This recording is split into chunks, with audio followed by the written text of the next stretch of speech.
All right. Hey, everybody. Welcome to Generation 180's Electrify Your Ride Week event, EVs and charging at the workplace.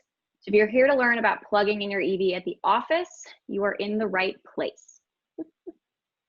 So today we're looking forward to hearing from Michael Berube from the Department of Energy, Kelly Urick from Forth, and Eric Smith from SemiConnect, who are three fabulous industry experts, to learn more about how businesses can leverage workplace charging and also help increase EV adoption.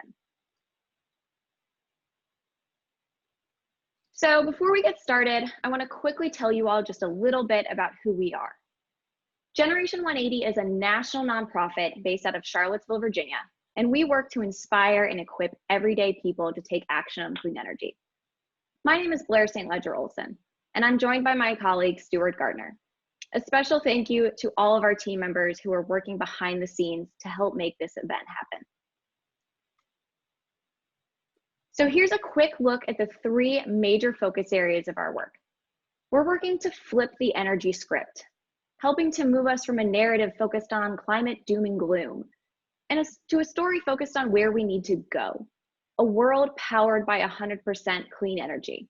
It's a story that says, we can do this, and we all have a role to play. We focus on individuals in their homes and communities because your energy matters. Certain behaviors and technologies not only help to fight climate change, but they also help to build the social momentum and political will that we need to get big system level changes. We lead two major campaigns, Solar for All Schools, which just released the Brighter Future report, and Electrify Your Ride, which works to make EVs more accessible.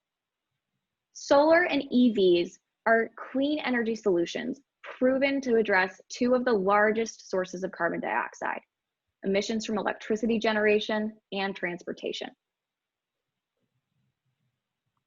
As part of our Electrify Your Ride campaign, we host educational events where people can learn more about EVs. This week is full of online events that are great for EV owners, EV advocates, and the EV curious alike. We've got sessions that dive into EV conversions, and that's tonight, policy, expanding access to EVs, and so much more. We're even giving away an electric bike. So drop into a few sessions or stay for them all. It's free and open to everyone. A few quick housekeeping items before we dive in. Because of the large number of people joining us today, all event attendees will actually remain in mute throughout.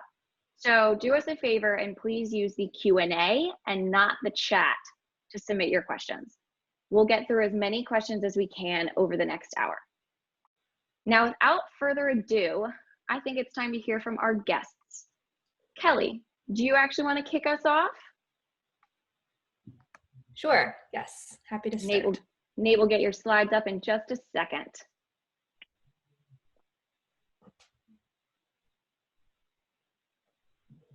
And while he's doing that, I will just go ahead and introduce myself. So my name is Kelly Urick. I am a program manager at an organization called Forth. And there is a slide, hopefully, that will be more of a better description of my organization. Thank you.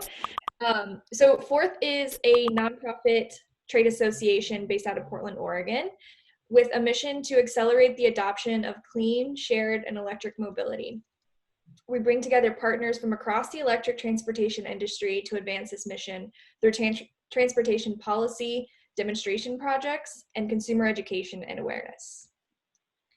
You can go to the next slide. So why workplace charging? That is, of course, why we're here today. Workplace charging is important for you to consider at your organization for a number of reasons. First, it's a crucial piece of the puzzle as cities and regions take on the challenge of climate change and commit more fully to sustainability and clean air. Second, as an important employee benefit, it is a great way to attract and retain star employees. Third, workplace charging is proven in its ability to drive EV adoption through greater awareness and availability of charging infrastructure. And then finally, workplace charging can work synergistically with fleet electrification, as fleets may be able to leverage workplace chargers outside of business hours. All right, next and last slide. And so I'm keeping my comments here. Oh, you're going through the whole, well, can you actually just skip to the last one, I guess is fine. I want to keep my comments here brief, and we might revisit a few of these slides later on. Apologies for the confusion. I mostly just wanted to share with you that Fourth just came out with a workplace charging toolkit that sort of guides business owners as well as EV advocates at those businesses through the process of actually going through and implementing a workplace charging program. So if you'd like to know more about that, I'll certainly be touching on some of the elements of it today, but we'll be more than happy to share the toolkit out with you if you're interested.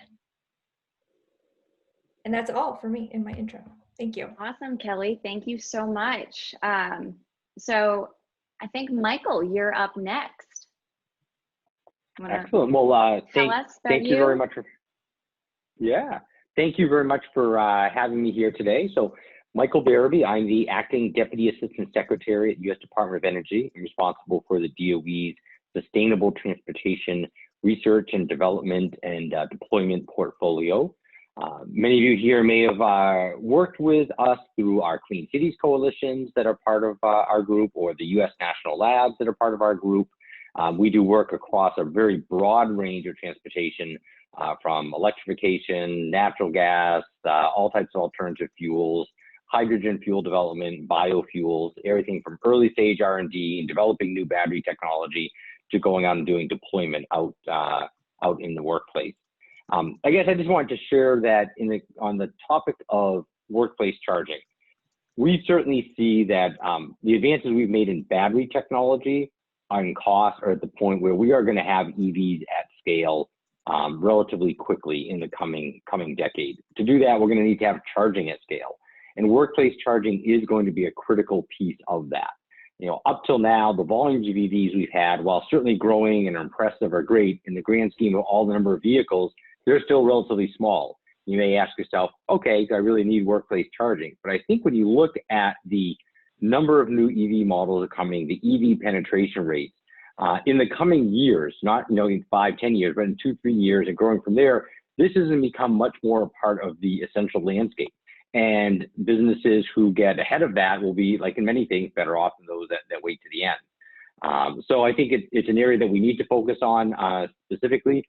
I think there was a great chart Kelly quickly had there that basically said, most charging will happen at home. That's absolutely true. Most electrons will be at home, which is one of the genius of EVs. It makes it really simple.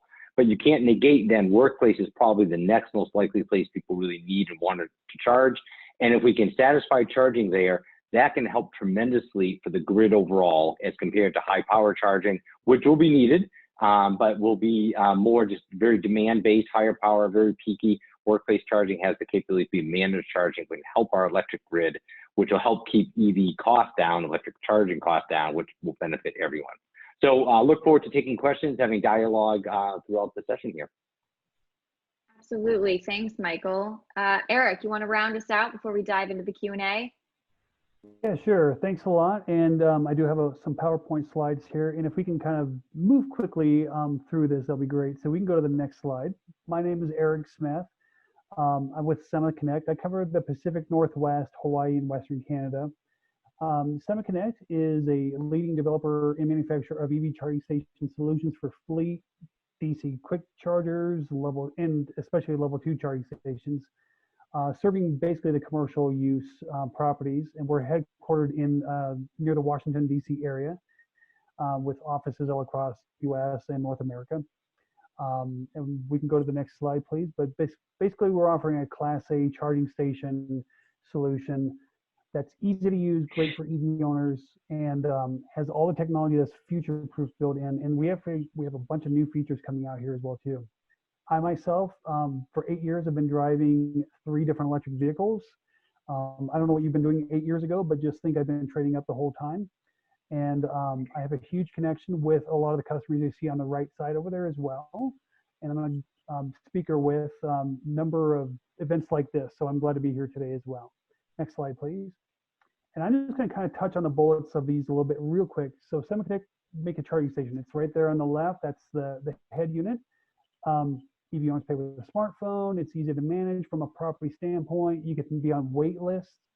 So in the workplace, if you have multiple stations, but more EVs than stations, you're going to need to have something like a wait list and something to make it fair for everybody to use. Next slide. That's great. And this is what they look like. You can mount them on dual pedestals, single pedestals, wall mounts. They fit in any environment that involves electric vehicles, cars, and all that. Next slide. We have a network, and the network again is the backbone of what makes this work. We're actually one of the very few, I think there's maybe 2 companies, maybe 3, that actually makes both our software and our hardware in-house, as opposed to we make the hardware and we're going to stick some software with it, or vice versa. Next slide, please. And that gives us the functionality to then make the software customizable quickly and easily, so you can run reports of your utilization from your EV owner standpoint, your electricity, all that. Next slide. And you can set your pricing policies, access policies. It's got the most flexibility in the environment of charging stations. You can even do free for a few hours, and then start charging people. You can do all that. Go forth. Next slide. And there's more options for EV owners to pay. These are just 4 right here. You know, you pay with an 800 number, smart card, with our app, a website. And the next slide is going to show the most preferable way. Some EV owners don't know about this, but PlugShare is the most commonly used app to find stations, and you can actually pay for them within PlugShare on our stations. And it's a really simple one-stop shop for finding stations, getting access of the stations, and then paying for them as well. Next slide. Oh, you can also be put on a wait list with that too. This is an image. This is one of the features that we have that very few charging stations have. You notice the blue and the green light. The blue light, very simple, just means, hey, no one's using the station, right? Green flashing, which I can't demonstrate with a picture, but green flashing means the car is charging, and once it's fully charged, it goes to solid green. This does 2 things. It helps property management be able to look across the parking lot and say, why do we have 4 stations and 4 cars, and I'm not really getting much utilization? It's because potentially with my competitors, there's no lighting to help you indicate unless you walk over and look at the station. Secondly, this will really curb the behavior of, unfortunately, there are people who like to park in front of charging stations when there's no other parking spaces available. Well, a blue light will be on in front of that car, which will help tip off, maybe I shouldn't be here, right? Next slide, please. And then we have, without going into details, demand response. This is a huge thing coming up with utilities. They are really worried that when more EVs come out, will there be enough on the grid? We've got some tools within our software to help with that. Next slide. And the next 2 slides, this one and the next, you can just kind of get a screenshot of some of the customers we have. And next slide, the locations around the US as well. And next one. And what do we got next here? Government incentives. This is important. December 31st, 2020, for everybody listening, write it down in your docket there. There's a 30% federal tax credit for all costs of stations installed, but you have to have these installed before December 31st. Obviously, we can help, so give us a call if you'd like, or email. Next slide. And I think we're kind of wrapping up here. Oh, this is what I'm gonna say. This is the most important document I can ever give to anybody. If you don't drive an EV and you try to put a charging station in, there is a chance that the EV owners are gonna say, some of the features that you installed are not very good, or it's an older station, you try to save some money. I will share this document. It's actually a little bit longer, but it talks about what EV owners are specifically looking for in a charging station and what they avoid if they don't have these. This is key. And then the last couple slides, if we'll just kind of run through these here, I think, pretty quickly. Just go one by one, if you would, on the slides. These are the cars that are coming out, and pickup trucks, SUVs, vans, everything else. And I'm going to end up with a smiley note here. Stop right there. This is the car I want, and I don't know who wouldn't want that. So I'll leave it there. Sorry for a little longer introduction, but this is the future. Plan your parking lot appropriately. And maybe the last comment I'll say is this too. The workplace charging, yes, people charge at home, but you got to know that there's a huge audience of people that live in apartments, condos, or have street side parking where they can't run an extension cord to their car and do all that. That is a huge audience right there within any market that's going to be at your workplace. Sorry, I went over a minute, but please carry on. You're fine. You actually teed me up quite nicely. It's like you read my mind. Okay. Well, thank you guys for setting the stage. I really appreciate that. And I so appreciate you all joining us for this National Drive Electric Week event. I think we kind of briefly touched upon it. Both Michael and Kelly and Eric all touched upon it actually already, but I want to dive into the weeds a little bit on it. So we know, EV advocates, we know that 80% of charging actually normally takes place at home. That's one of the most awesome things about electric vehicles, is that you can wake up and, if you're like me, not go, oh crud, is there any gas in my car? No? All right. How do I scoot over to the gas station quick enough? No, instead you can wake up with a full tank. But as Eric just alluded to, that's not necessarily the case for everyone. Actually, only over 50% of households in our country don't park within 20 feet of an outlet. So that would indicate that charging infrastructure is still a key barrier to electric vehicles. And I was wondering if you all could give me your perspective on how workplace charging can help address this. How can it increase accessibility of electric vehicles? And Michael, I'd like to let you start. Thanks. The we did a big project called Workplace Charging Challenge back 2013 through 17, and worked with over 1,000 different businesses to set up workplace charging. We kind of viewed it as a bit of an incubator to have things grow from there. And certainly one of the things that we saw then, and this data is now a little bit old because it even comes from, I think, at the beginning of that, but people who had workplace charging had twice as many EV miles. Now, I think when you look, the fleet of vehicles that we had out there a few years ago and the fleet of vehicles there in the future, they're going to be quite different. We've had pretty much all plug-in electric vehicles, some BEVs. We're going to move to more and more BEVs in there. But nonetheless, I think those with workplace charging, it builds up the confidence. And for some people, it just fills that critical need. You just increase the exposure range.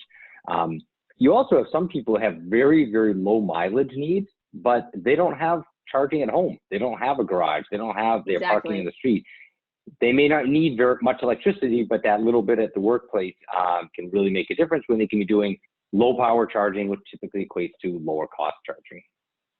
That's great. And just for anybody on the audience who didn't catch what BEVs meant, because sometimes I think we have to remind ourselves that we are trying to help newbies learn more about this information. BEVs would stand for BEV, which is a battery electric vehicle, an all electric vehicle instead of necessarily a plug-in hybrid.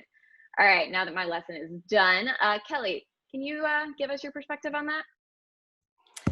Yeah, sure. And I would echo a lot of what Michael just said. Made a lot of really great points. One thing I would say, just sort of adding on to the last point that was made, is that workplace charging, the way I like to talk about it, is that workplace charging allows for more electric vehicle miles traveled. So if you're considering that plug-in hybrid driver who has the 20-mile commute, for example, but a 40-mile battery or 30-mile battery, for example, being able to charge up at work allows them to drive on electricity all day long, as opposed to tapping into the gasoline backup that they would have otherwise. So that's a huge opportunity. And I also think, as we move out of the early adopter phase of EV adoption, more and more people are going to be falling into that category of living in a place like you described, Blair, without access to charging. A lot of the EV drivers that are out there now today do live with access to a plug. And so that's where we kind of get that going stat that's 80% of charging is at home. But I think as we change the makeup and the demographic of EV owners, we have to adjust, what that looks like. And workplace charging and public charging in general is going to become more and more crucial. Fantastic. Eric, bring us home. Workplace charging, yeah, there are employees who literally are also saying, look, I really care about the environment, or I care about this. And this is why I'm driving an electric vehicle. If your workplace won't accommodate their needs, I have too many stories to share where a person said, hey, if you're not going to put a station in, I'm going to go find some other place to work. It's very attractive to a person to have those there. I have plenty of times where a building says, hey, we are in a panic mode because the customer, we have a brand new tenant coming in and they want EV charging stations. Their employees demand it, expect it, all this and that. So, and the good news is, again, it will pay for itself. We can talk about free charging later on, but it will pay for itself to where the property can then say, gosh, we can actually, trade this out, maybe buy more in the future just by how it's being used. Hmm. Thank you, guys. Stuart, I think if you'll unmute yourself and kick us off for the next question, that would be awesome. Yeah, definitely. I'm curious, to understand what kind of businesses can really take advantage of workplace charging. We talk about workplace charging, but, are we talking more like, say, the Olive Garden, or where people go and are coming and going? Or are we talking more about a business that might have an office building and they have in their parking garage charging? So Kelly, you maybe want to start, what kind of business can really take advantage of workplace charging? Yeah, I mean, I would say all businesses. I would not discriminate. However, what we call it might be slightly different. For me, I think it's important to recognize all the opportunities that putting in workplace charging opens up for you. Not only does it provide a benefit to your employees, but with many of the charging stations on the market, you can control and restrict access to those chargers so that, during the day, maybe you're restricting them to just be used by your employees, or maybe if you're a retail business, maybe you're restricting half of them to be for your employees and the rest are open to the general public. Or then at night when business hours are over, then you can open them up to the general public. That brings in an opportunity to seek additional revenue or just recouping costs that are associated with installing charging. And then finally, I mentioned this in my opening remarks, but fleet electrification can work really well alongside charging stations that are installed for workplaces, because most likely those fleets can charge up overnight when no one is at the business. So there are a lot of opportunities. Again, like I said, I don't think there's only a one size fits all for workplace charging. Thank you. Michael, any perspective on that? What kind of businesses can really take advantage of that? Look, I think there's a lot of different business models that are out there for sure. The idea of looking at businesses where you have customers as well as your employees obviously makes a lot of sense and can be attractive to businesses. I think we're going to see far more also depot level charging in the future, where you have people that are maybe gig drivers or other things that need to charge in some place. And it's an interesting idea where if you have available outdoor public parking, maybe you can be using some of that charging, assuming you're charging people for it, right? So you're offsetting some of that cost. Certainly a lot of questions I see in the chat about this whole question of do you charge for the electrons or not? It is a difficult business model to give away electrons for free, and but that can be a benefit that some businesses want to package in for their for their customers, I should say, or their employees. And Eric, what are your thoughts? What kind of businesses can take advantage of offering charging? I think he's going to say all of them. Yeah, I'm gonna say all of them, really. I was just, if one of them said only one kind, I would think we would have an interesting debate on our hands. Yeah, I mean, I'll give you a short answer. It is really any business. I will even say too that sometimes I've had businesses say, well, we don't have people that want to, be here. They don't drive electric vehicles. And it's funny because I'll walk outside in the parking lot and I say, you don't drive an electric vehicle, right?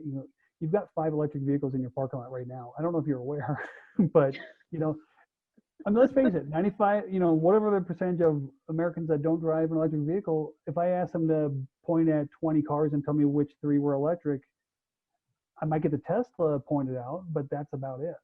Yeah. Yeah, and that's why things like National Drive Electric Week are so important, because it does help increase knowledge. The fact that there's over 40 models, and there's so many more, as all of you have indicated, that are coming out next year, the year after, that really in our immediate future. So following up on that conversation, and there's definitely questions in the chat or the Q&A about this as well. Obviously sometimes this can be a significant undertaking to install charging of this level. So I imagine it sometimes takes a little bit of convincing, and I want to focus real quickly on the employer. And Eric, I actually want to get your perspective on this first, because you have a lot of these conversations with these organizations. So how does charging benefit the employer specifically, and how do you leverage that to help convince them to go electric, so to speak? Thank you. Boy, this is a big one, but it is what I talk about every day of my life the last 8 years. Well, why should I put a charging station in? I mean, I'm telling you, I can't say enough. If you give away for free, it won't pay for itself. There's no ROI model that would bend itself to make it work. And EV owners also, I will tell you, they won't say it to your face, but they're going to say, you don't need to give it to us for free. I mean, we paid for gas our entire life. Electricity is about 1/6 the price of gas, maybe 1/5, depending where you live in the US. If you want to give it to us for free, you can, but you don't need to, right? If you charge just even a fair price, the EV owners will use it, right? Therefore, it pays for itself. Therefore, it attracts customers. Well, here's a great thing too. You might have a business where customers actually come visit your business and they can say, hey, can I plug in my car? And you say, yeah, no, we can't because we don't have a charging station. Well, now you can, right? So, I mean, I just don't know what to tell you. It's just, it'll increase the value of the property as well. It just pays for itself. I will also add this to our motto kind of secretly is, yeah, if you want to buy more of our stations, we're more than happy to help you. Sometimes you don't need to buy more. You just need to buy better stations. And as an example, you could buy one iPhone 11 or you could buy 4 iPhone 7s for the Apple users in the group. They're going to get this. You could buy as many iPhone 7s. They will not be able to do functionality-wise what one iPhone 11 could do, right? You could just keep throwing stations at that. That's a method that is basically saying, I'm using some older, maybe some less expensive stations, less features. Let's just keep throwing at it, and then we'll upgrade later on. I'm like, you were probably better off buying the one very feature-rich charging station that could go for. So it doesn't have to be more stations, just better a lot of times. Awesome, thank you. And actually, Kelly, I was just asking Nate, I think we're going to get your perspective next. And I think you have a slide actually that talks really, really well about this. Yeah, sure. Thank you.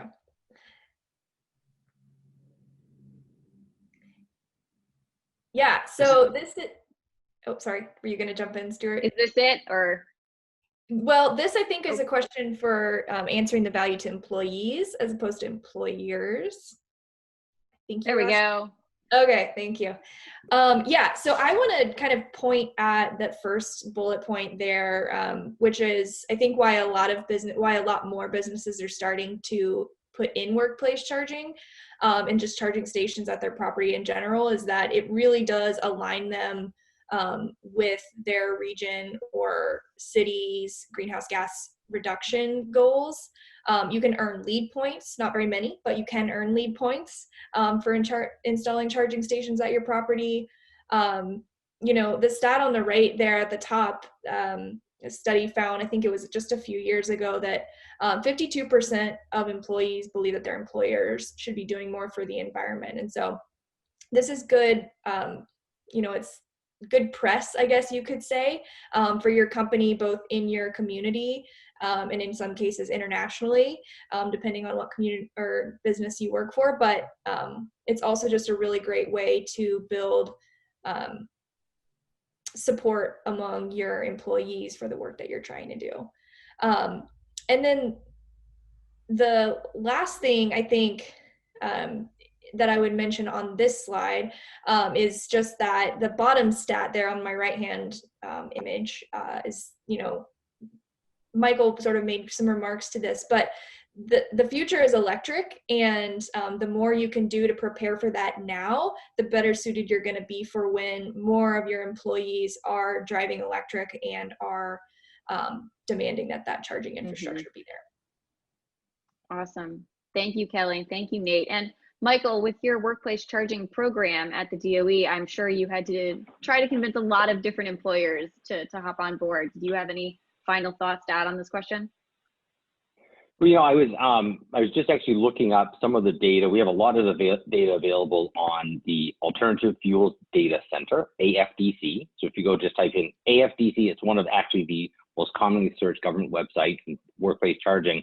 A lot of different angles on it, but one, if an employer is looking at an overall greenhouse gas goal that they have, the work we had done at the time showed that level 1 or level 2 charging is actually can be more effective than a lot of other type of employee-based programs, like van pool subsidy would be the type of thing that was maybe done a lot, or and it's on par, or could be even better than some transit subsidies from a kind of greenhouse gas per dollar cost perspective. So again, just depending upon the motivation of where the business is looking. But I think at the end of the day, the biggest thing is really understanding the wave that is coming on electrification, and the fact that you really need to be and want to be part of that. And there's going to be a lot of benefits to it.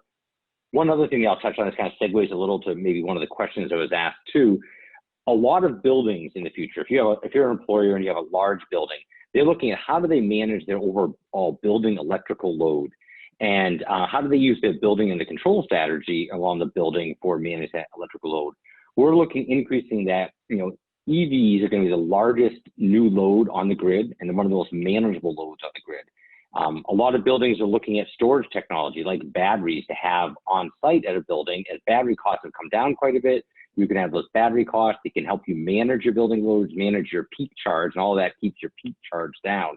Well, if you add EVs into it, it gives you one more degree of freedom. You now have multiple things to balance across each other. So that's some of the R&D we're doing to help demonstrate that when you have buildings and vehicles together and local storage together, maybe you also have local solar that you have your controlling as well for your building.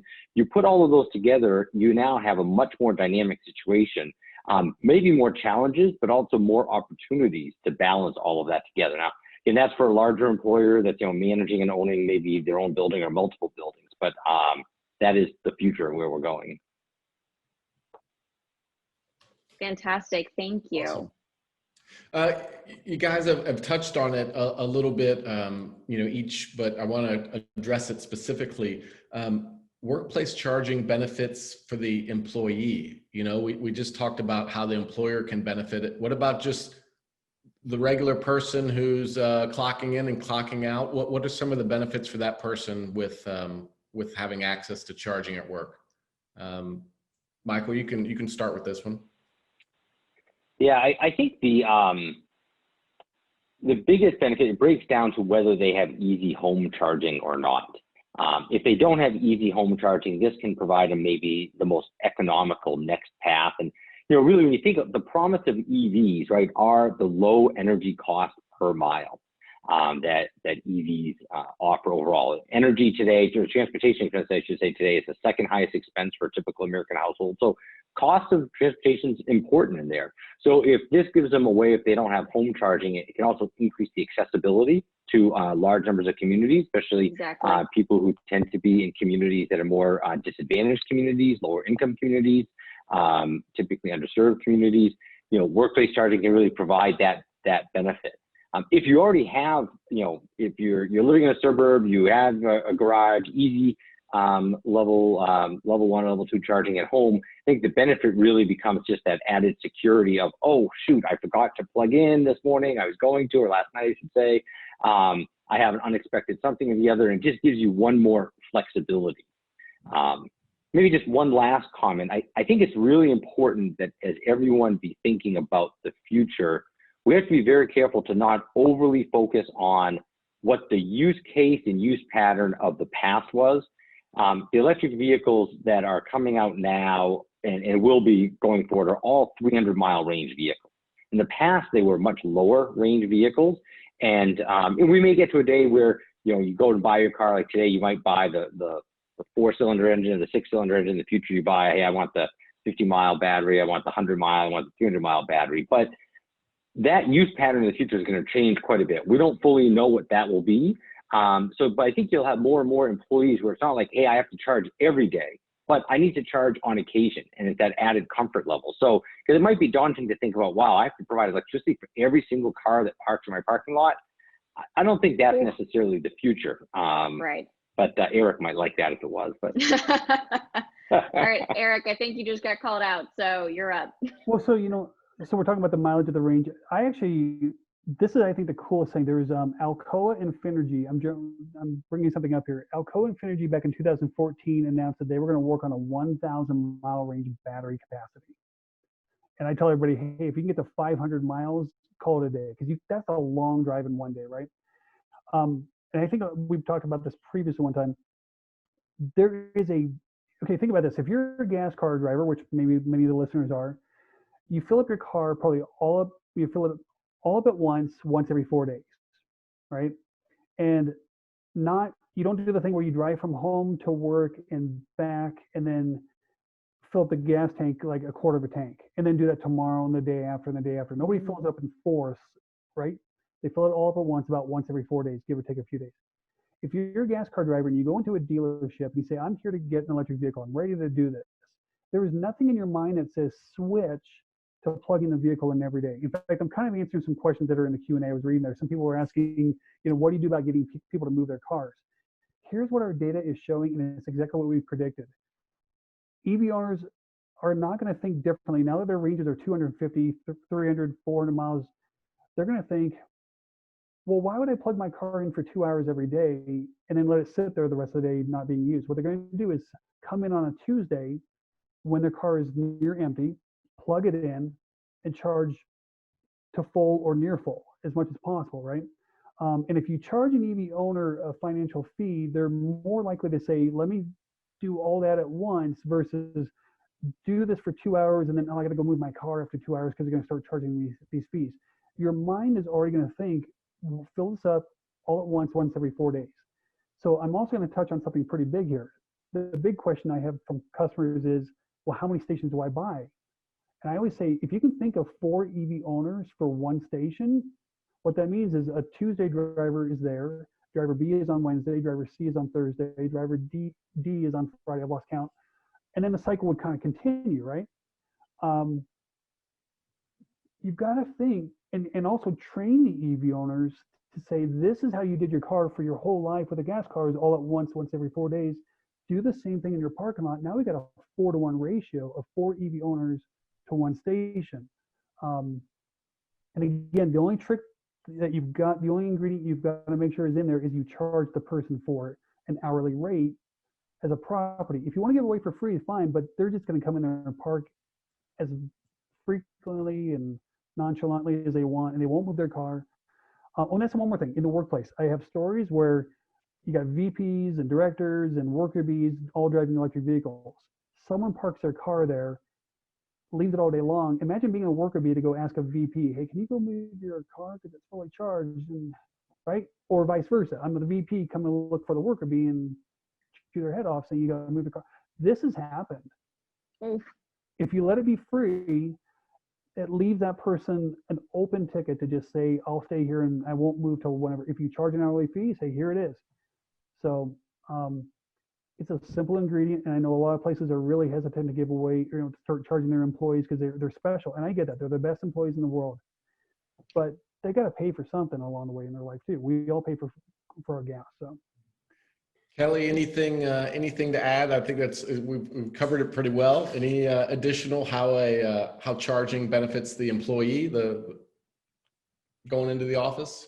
Yeah, I think this one's been covered pretty well, but maybe I'll just add one more perspective that kind of adds to the conversation we're having about free or not free charging, and that is just thinking about the cost of an employee benefit.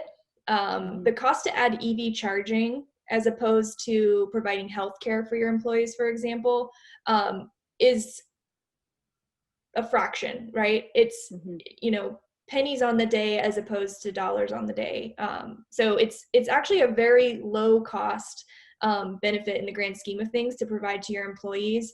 If you put that perspective in place, I think whether you're interested in recouping that investment or not, maybe becomes less of an important question.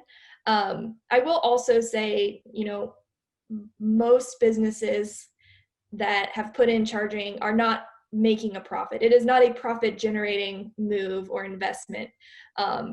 That's probably not why you would be incentivized to do it.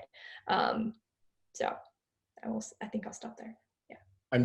I'm curious, just before we go to the next topic, when we talked about employees and employers, I didn't hear anyone mention like recruiting, or maybe Eric did, recruiting, top talent in areas where maybe there's a higher adoption rate of EVs. And then also, what about customer loyalty? Maybe if you're the only grocery store that offers a charging, are you more likely probably to attract and retain customers? Any follow-up on that? You want to go first? Sure. Okay. Go ahead, Michael. I would, I would definitely say that as you look at, especially on the customer side, right? Surveys of, customers and the trends and where they're going and what they value. I think a lot of that would support that being seen as a leader, being seen as a technology leader, definitely has benefits across the board, and having that EV charging is part of that. I think that at the end, I think most businesses get that and they see that. I think that the bigger challenges become like the friction points, like, yeah, okay, but what about this and that, and just the concerns, a little the fear of the unknown. So I think the more that we can do to provide resources that are out there, I think it's great what Forth has done. I think others need to do more of that to help employers see, okay, here's a test, here's how to do it. Seek out incentives, other things, and then, honestly, one of the best ways is often to hear from the other businesses in the area. Maybe it's not your competitor, but most people have businesses or business communities, roundtables here. Like, yeah, we did it and actually worked out okay and actually got this benefit. Hearing from another business, I got to think is a great way to sell it. Awesome, thank you, and thank you, Stuart, for reminding us that there are some extra incentives that we maybe weren't touching upon. So I want to ask one last question of everybody, and it actually requires a little bit of audience participation. And once we get through that, then we're actually going to dive into the Q&A, because oh my goodness, you guys have submitted 35 questions. So we've got work to do. But if I'm going to launch a poll, so you guys should be seeing that on your screen. And the teacher in me wants to say that if you were paying attention to one of Kelly's slides, she actually showed the answer already. Stole my thunder just a little bit, but we're wondering if you could fill in the gap for us. Employees with workplace charging are blank times more likely to go electric than the average worker. And I just realized that I have a typo in there, and I'm sorry, y'all. Please bear with me. It's 2020. Okay, we got about 50% of y'all have filled it in. If you don't know, just go ahead and take a guess. I'm not trying to trick you, I swear. All right. Okay, about 75% of y'all have voted, so we're gonna go with that. Kelly, because it was on your slide, I'm actually gonna let you say the answer, although Michael, I believe it comes from your data set, but still gonna let Kelly answer, because my question is, is there a correlation between workplace charging and EV adoption rates in communities that have workplace charging available? So Kelly, can you give us the answer, please? Yes. So the answer is 6 times more likely. And yes, thank you to the U.S. Department of Energy for providing that statistic. May I make a comment as well? Okay. Of course. So I kind of breezed over a lot of what Forth does, but at the heart of a lot of our work is education and awareness around electric vehicles. I think many of us on this call today can probably acknowledge that there's still a long way to go in terms of like raising awareness and understanding about EVs, and getting people just to accept the basic facts about them, and that they're amazing to drive and adopt as vehicles. But I think the same holds true with a workplace charging program. You can't just put in infrastructure in the ground and expect people to know what to do with it. But also there's a tremendous opportunity to encourage employees to interact with each other more, because you can identify which employees at your workplace have EVs already. I can guarantee you they will volunteer on a Saturday to come and show off their cars, and, you know, talk about how incredible it is to be an EV driver. So, Yeah. It becomes the perfect cars and coffee location. Sorry, EV cars and coffee location. Yeah. All right, y'all, we are going to dive into the Q&A because we definitely have a lot. So if it feels like we start bumping around a little bit, that's why, because we're going to try to get through as many of these as we can. So I'm going to let Stuart kick off our first Q&A question. Yeah, so from the audience, how much of this depends on, you know, planning out where the chargers actually will be located, you know, depending on if it's a parking garage that's covered, or if it's out in a huge uncovered parking lot. You know, how do you run conduit, and, you know, how close is it to power source? How much of this and how much consideration has to be taken into your facilities there in the parking lot? I can answer that a little bit. Sure. So yeah, it's a lot of planning. Sometimes it's easy, sometimes it's not. I mean, I tell everybody that every parking lot garage is a snowflake, unlike any other, right? I also say this too. A lot of times properties want to put the charging stations out front and center to show off, hey, we're doing the right thing, which is great. I love the idea. However, the electric panel is like on the back of the building, right? I've run into too many times where the property, the business, everybody will say, well, we don't want to put charging stations in this year. We don't have budget for it because it's going to cost too much money to put it out front and center. And the EV owners, I will tell you, probably 90% of them will say, you know, if you just put the stations around the side of the building closer and kept the cost in, we'd much rather you did that. And secondly, maybe start with 2 stations. You don't have to go grandiose right off the bat. You know, scale up a little bit. And that'll keep your costs down overall long term. And the last thing, if you do put stations in the front, other car drivers want to try to park in those spaces too. It's a competition that's just really unnecessary, right?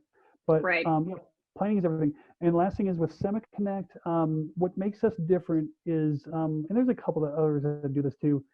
I always ask the question, well, who's your favorite electrician? Do you have somebody in-house? Do you have someone on speed dial? If you have sparks coming out of your panel, who's the first person you call? We've made our stations so that they can be 911 if installed. it's me, but Well, you know. yeah, probably. If they do installs. But basically have them tell you what the price is. You worked with them, they know what the panel is, you've worked all those kinks out of awkwardness. It'll be no different than installing an electric dryer in your parking lot or garage, but with a station getting swapped out.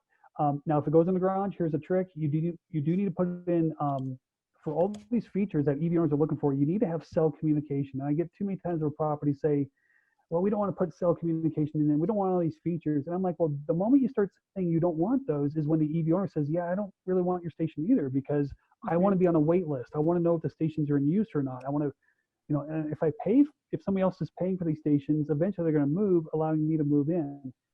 You've got to have communications to this. There are cell repeaters from like Wilson Pro, giving them a little plug for like $1,800 plus installation. Not terribly expensive. No. And one other thing too is planning on stations is I also have people say, let's put 4 on this floor, 4 on this one, 4 on this one in a garage. Well, I say, well, now you need cell repeater, cell repeater, cell repeater, right? Also, an EV owner is going to look at that and say, okay, I've got a notification on my phone saying that station number 6 just opened up. Well, we're station 6 on 3 floors. Do I have to drive around the garage? Ask a VP or C-level person to do that. They're not going to be thrilled, right? The better bet would be put 6 stations and 6 stations kind of across each other in the middle of a parking area, put 1 cell repeater in there. Then that is what the EV owners want. And Yeah. a lot of times I hear, well, we're doing this on multiple floors to make it convenient for everybody. EV owners are starting to say, don't do that. It's just group them. 1 cell repeater keeps the cost down, and then throw a 30% federal tax credit on it, and it helps. Yeah. And I would add to that, just based upon a Q&A that I saw in there, on behalf of all women, please also make sure it's lit. That would be my request. We like lighting. Parking lots are scary sometimes. So please light the charging stations too. But I want to ask a follow-up question that's in the Q&A.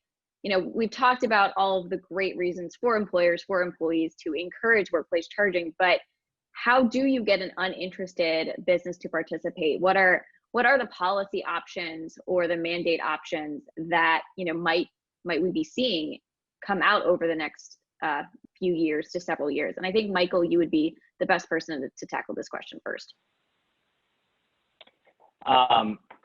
Yeah, I think you got to really look at state and local level and what incentives are being provided there. I think that's where a lot of the probably the future action is going to be at. I don't know, maybe if Kelly, you probably have a little bit more information as part of what you guys share and kind of current tax incentives for people.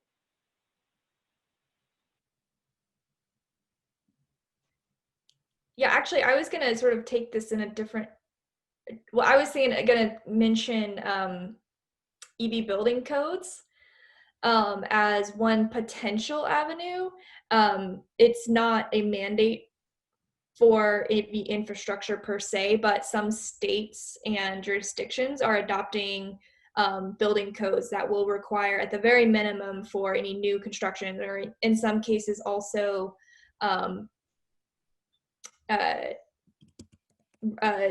renovations, excuse me, have EV readiness built in. And so that, and I don't know if we've mentioned it here or not today, but it's a lot more expensive to put charging stations into concrete that already exists than into newly constructed buildings. It's about $100 a foot, roughly, to trench through concrete. So if ever your workplace or employer is thinking about doing any sort of upgrades to their facilities, especially the parking facilities, you know, trying to squeeze EV charging stations into that process is going to be a much cheaper way to go. Yeah, For sure. You know, it's always important to have a role model. So when you think of businesses or employers, who do you hold up in your mind, or who comes to your mind as a role model, someone who's gotten this right, or that's done effectively, or has a good story to tell? And, you know, would love for each of you to answer. Kelly, do you want to go first? I'm sorry, I was reading one of the questions in the chat that It happens to the best of us.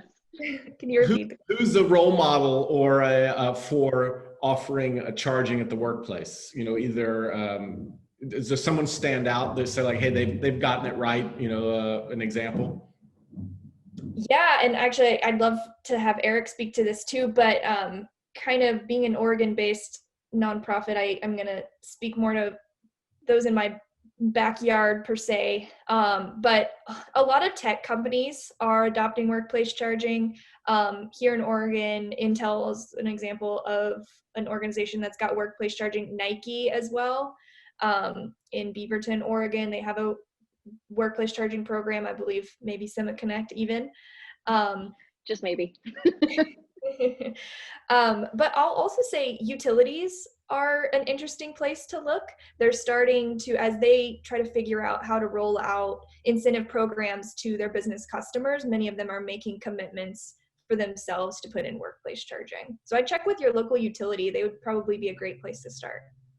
Awesome. Eric, any role models come to mind? You can't say Nike, she stole it already. Yeah. Well, actually, like for customers or influencers at the site? Either one. Just give us someone who you think stands out. Well, we have Oregon Department of Transportation that loves our stations, both for their fleet, employees, public. I mean, it's a grandiose type piece right there. And what's great is that also businesses have come to them and said, what are you guys using, right? Because you're Department of Transportation, right? But I wanted to add, and I've got plenty. If anybody does have questions, please reach out to myself or SemaConnect. I did want to add one thing that's always like a trip hazard that properties don't realize they're getting into. They'll turn around and ask their EV owners in the group, well, what do you recommend, right? It's harmless, it sounds fine, but at the same time, some of the EV owners just charge at home. And then they're trying to give advice about charging stations. It's a little like, it's not the right person to ask. You want to ask a person, say, okay, do you drive an electric vehicle? Yes. And do you charge up at multiple places? Yeah, that'd be a good person to ask, right? But the other one is this, and I'm going to say this so it doesn't sound all snarky or anything, but some charging companies have a little bit of a gimmick to try to make the EV owner say, oh yeah, pick this brand. This one's great. Sometimes it's because they get free charging, and that free charging is not controlled by what the property wants to do. The property might say, hey, it's $1.50 per hour, but then this person pulls in and go, well, I got free charging for a year because I signed up with this network. And then the property's like, well, what do we do with all these cars parked in front of stations that are free and not moving? And then kind of realize, oh, something is right. So you're welcome to ask EV owners, but just be careful and just say, what other stations are you looking at, right? Just don't pick one, sort them out. And also, I would say seek the latest and greatest in technology. That's what the successful workplaces are doing, is going after that route. So, thank you, Eric. Oh, Michael, any role models come to mind? There are about, I don't know, maybe a dozen companies that we highlighted in some case studies on the AFDC website under engaging employees. So I would take a look at those local businesses, universities, healthcare, and federal government. The federal government is trying to set a role model where it can and as best it can to have EV charging as well in our locations. But go on and take a look at those case studies. Each one's a little different, right? A small business versus large healthcare versus a big federal facility, different needs, but all those would be my role models. Thank you. Well, if I can throw a CBRE in there, that is a huge company that's got tons of stations and they've got a lot of knowledge. So they're really focused as well. Well, I think what we just saw highlighted really well is that there's a lot of role models out there, that workplace charging is actually really taking off. But not only that there's a lot of role models, that there's actually a lot of different resources. And so what we want to make sure we do when we leave this event is we want to share those resources with everybody who's in attendance. So Eric has tons of resources. If you're a business who wants to understand the arguments, Michael has tons of resources. Forth and Kelly have an entire toolkit to help you do this if you are a business or if you are someone who wants to help encourage your business to install workplace charging. So really the sky's the limit in terms of leveraging all of these experts and all of the information that they put together. So we're gonna let everybody go now. It's 5 o'clock, at least where I am. Sorry for the rest of you. It's not quite 5 yet, but you'll get there. And if you stuck with us this long, we're gonna make sure you guys get access to those resources. We'll post the recording as well. And if you have follow-up questions for our panelists, feel free to send them to us and we'll make sure that they get answered. So thank you guys all so much for coming. We really, really appreciate your time today. Thank you. Thank you. Thank you. Go Stay EVs. safe, everybody. Go EVs.